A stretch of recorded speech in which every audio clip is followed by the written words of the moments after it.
कि तू तो खेसरिया के दिल में मतभेद कर दे जवना फरिया न खइलू ओहो में छेद कर देलू ही केहू न जान पागी अरे तोहारा के गहरा से कि केहू न जान पागी अरे तोहारा के गहरा से कि तोहर नाम भइल हमारा से हम बदनाम तहरा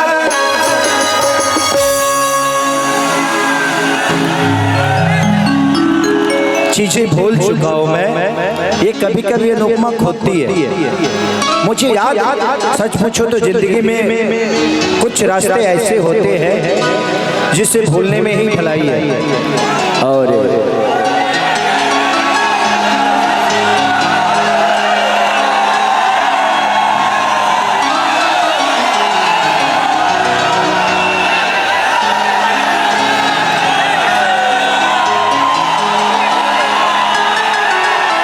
बाप रे भैया कुछ बोल दीजिए जल्दी।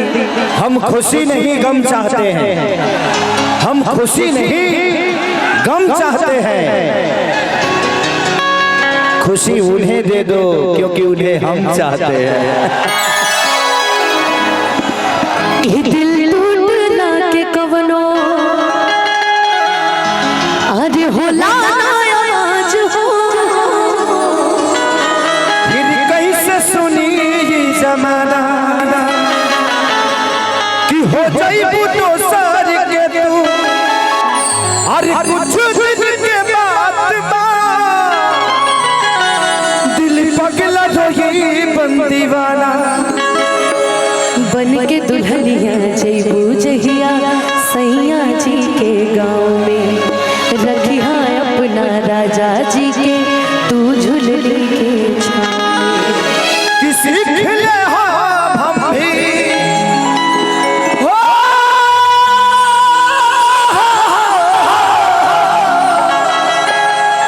किसी खिले हम भी गम में हंसे के ज्यादा तो का कमी रहे खेसरिया यहीर नहीं खुद तकदीर में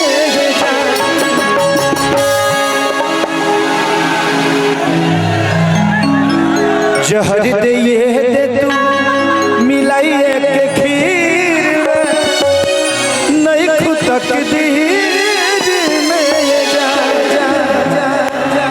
नहीं खे दगाबाजी बाटे हमारा जमीर में नहीं खुद तकदीर में। चलो थैंक यू। गाओगी?